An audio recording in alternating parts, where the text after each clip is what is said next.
Quando a gente fala em diálogo mental, que esse é o foco do nosso tema de hoje, diálogo mental relativamente, intelectual, espiritual, e diálogo mental é aquela conversação ou discussão que cada um de nós faz consigo mesmo no nível da consciência. Essa discussão, esse diálogo mental é frequente, constante. Nesse momento, cada um de vocês, uns mais, outros menos, estão travando um diálogo mental. Uns concordando com o que eu falo, outros achando que talvez não seja exatamente isso. Cada um pensa, a partir de informações que vêm do exterior, nós começamos a criar ideias, pensamentos, e nisso nós estamos já travando esse diálogo mental. Esse diálogo é, portanto, uma atividade mental constante e mecânica. Nós muitas vezes nem nos damos conta que nós estamos pensando. Nós estamos conversando com alguém e de repente a gente se dá conta que a gente não está prestando atenção no que o outro está falando. A gente está prestando atenção no que nós estamos pensando. Porque a partir de uma palavra que ele disse, isso me lembrou uma outra coisa, eu voltei para o passado, eu fui para o futuro e eu não estou nem mais ligado com o que a outra pessoa está me dizendo. Julgamentos, críticas, injustiças, eventos que geram emoções reativas, geram pensamentos associados. Cada vez que nós estamos pensando, criticando, analisando alguma coisa que alguém disse, essas críticas, esse diálogo, nos leva a emoções diferentes. Então nós mudamos emocionalmente o nosso padrão vibratório e, consequentemente, a produção de hormônios do nosso corpo, o que leva a estados emocionais positivos ou negativos, de acordo com o tipo de pensamento que a gente estiver nutrindo. Uma das características do diálogo mental é que a maior parte das vezes ele costuma ser estéril e desnecessário. E consome tempo e energia que poderiam ser mais proveitosos. Quantos de nós já não tiveram, ao longo dessa semana, a gente não precisa nem ir muito longe, alguns momentos ao longo da semana em que ficou parado pensando em um monte de coisa que pode acontecer, mas que não vai acontecer, nos preocupando, ocupando a mente previamente com alguma coisa, travando esse diálogo, entrando em sofrimento, sem que isso vá acontecer em algum momento. Manifesta-se esse diálogo mental como pensamentos associados a padrões emocionais que mantêm as pessoas limitadas à repetição de hábitos mecânicos e quase inconscientes. Então nós temos a tendência a ir repetindo, muitas vezes, esses padrões emocionais.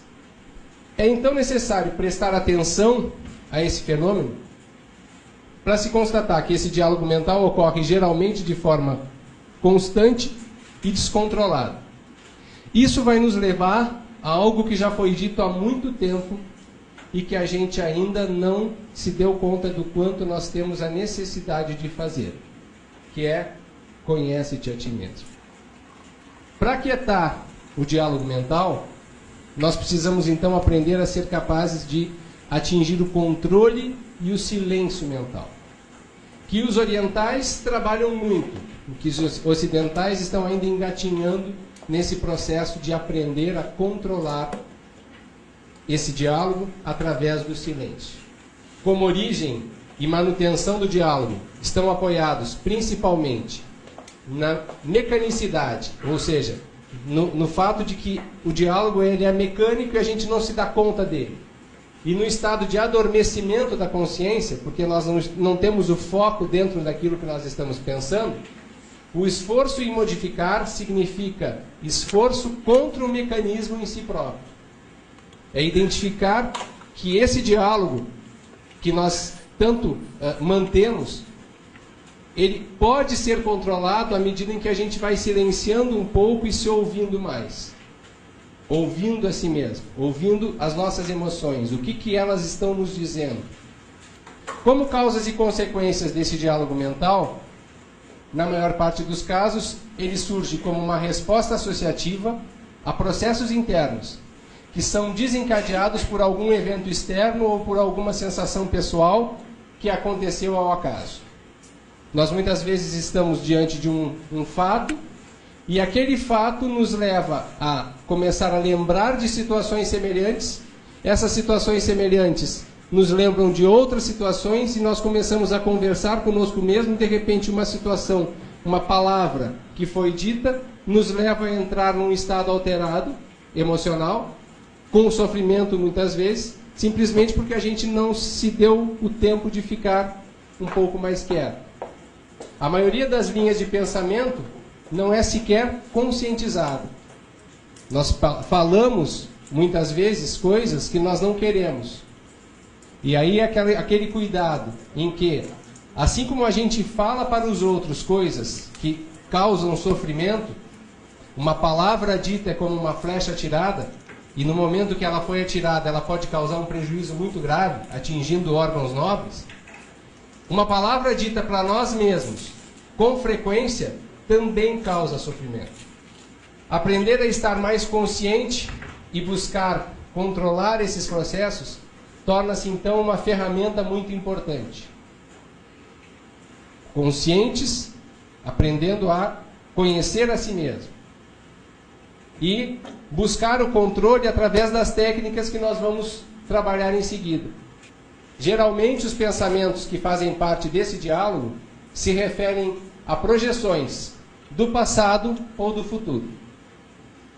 Presente é o momento que nós temos agora. Mas nós temos a tendência a viver lembrando o passado, e as pessoas que têm a tendência a viver do passado normalmente têm mais possibilidades de vivenciar a depressão, porque a depressão é, em grande parte dos casos, ficar recordando o que foi ou o que poderia ter sido. Tempo verbal que não existe. Né? Futuro do pretérito é um tempo que não existe. Ou eu fico vivendo no futuro, que é o caso dos ansiosos, que ficam sempre lá na frente, esperando pelo dia de amanhã, com pressa para que esse dia chegue, sem se dar conta que se ele não fizer hoje o que ele tem que fazer, quando chegar o amanhã, tudo aquilo que precisaria ter feito para que ele conseguisse amanhã o que ele está querendo não foi feito, e amanhã ele também não vai ter. Aí amanhã ele chora pelo passado que ele não fez, e fica de novo ansioso com o futuro que está para vir, e continua sem fazer nada no presente. Então por isso que nós temos hoje tantas pessoas com associação de depressão e ansiedade, porque são pessoas que vivem do passado e do futuro, e se esqueceram de viver o presente. Consciência corporal. Prestar atenção no movimento, deslocamento, calor, densidade, formato do corpo.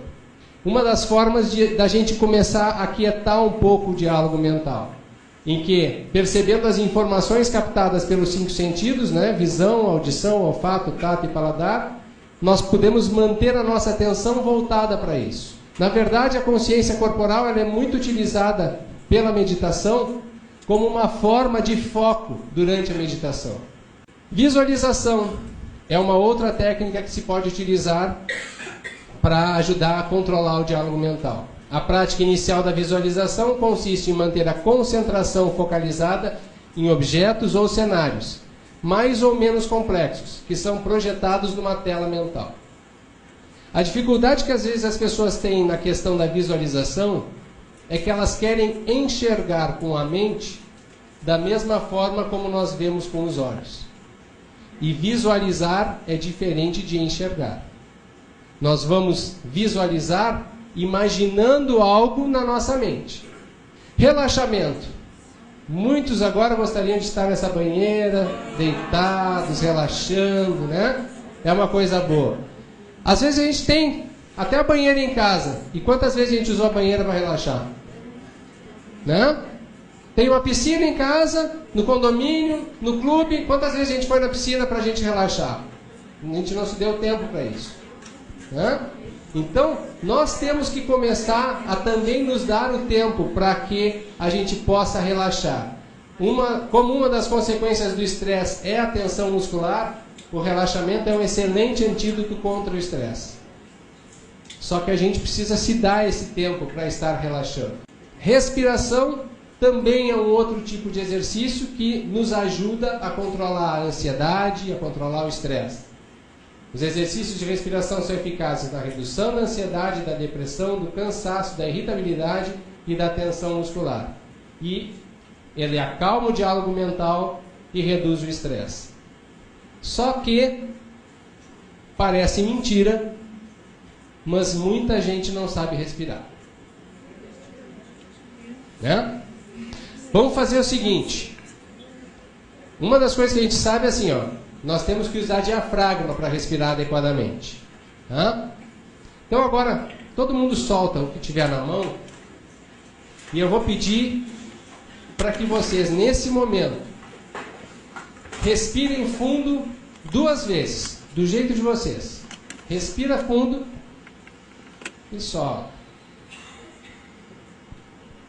Respira fundo e solta. Tá. Quem se deu conta que a sua barriga se movimentou nesse momento em termos de respirar? Algumas pessoas se deram. Tá. Outras ainda não. Quem sentiu mais a respiração levantando o peito? Pois é. Quando a gente usa mais o peito para respirar, nós somos potenciais candidatos a sentir falta de ar. Por quê? Porque quando a gente respira apenas com o peito, nós estamos usando 1/3 do nosso pulmão para respirar. 2/3 não estão quase sendo utilizados. E isso nós fomos, de certa forma, condicionados a respirar dessa maneira. Eu lembro, pelo menos, não sei como é que é aqui em Brasília, mas lá no Rio Grande do Sul, quando a gente fazia educação física, quando a gente era pequeno, os professores nos estimulavam muito a respirar fundo, dizendo assim: enche o peito de ar, solta, enche o peito, solta. E aí a gente começava a utilizar só a parte superior do pulmão e deixava a parte inferior sem utilizar. Esses tempos chegou uma paciente no consultório dizendo assim: eu não sei por que eu não tenho respiração adequada, porque eu respiro tanto, eu não consigo. E aí, calma, para, agora sente a respiração vindo aqui de baixo. Olha, gente, foi uma dificuldade para fazer essa mulher conseguir sentir que a respiração tinha que fazer ela inspirar e que o abdômen dela estivesse funcionando junto. Quando a gente usa o diafragma para a respiração, o peito se expande, mas junto tem que estar expandindo o abdômen. No momento que eu inspiro, a barriga ela vai se movimentar. Quem é muito vaidoso não gosta às vezes de fazer isso, porque como é que eu vou mostrar a barriga, né? Vai expandir e aí eu não posso mostrar a barriga, eu tenho que encolher a barriga para respirar, né? Não dá. Então, normalmente, quando eu estou deitado, eu vou conseguir fazer a respiração diafragmática de maneira mais fácil. Porque normalmente deitado a gente respira intuitivamente da forma correta. Então, para quem não tem a prática de respirar com o abdômen sentado ou em pé, eu recomendo que assuma uma posição semelhante a essa, né? Ou com as pernas esticadas, mas encolhendo as pernas facilita também, até pela própria posição da coluna. Coloque as mãos sobre o abdômen, inspire profundamente pelo nariz, de preferência, a não ser que tenha alguma dificuldade de respirar pelo nariz, e sinta que a primeira coisa que tem que se manifestar, que tem que se movimentar, é o abdômen. Então eu vou inspirar e depois eu vou puxar o peito para cima. No momento que eu fiz isso, eu enchi a parte inferior do pulmão e posteriormente eu enchi a parte superior. E aí eu consigo, com a mesma respiração que eu fiz, essa inspiração inicial, eu ainda estou expirando e conversando. E eu tenho um fôlego maior e uma capacidade de manter essa conversação por mais algum tempo. Até que acabou o ar. Aí eu tenho que inspirar de novo. E aí eu consigo de novo fazer a mesma coisa por mais algum tempo.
você gostou, deixe seu like, inscreva-se no canal, acione o sininho.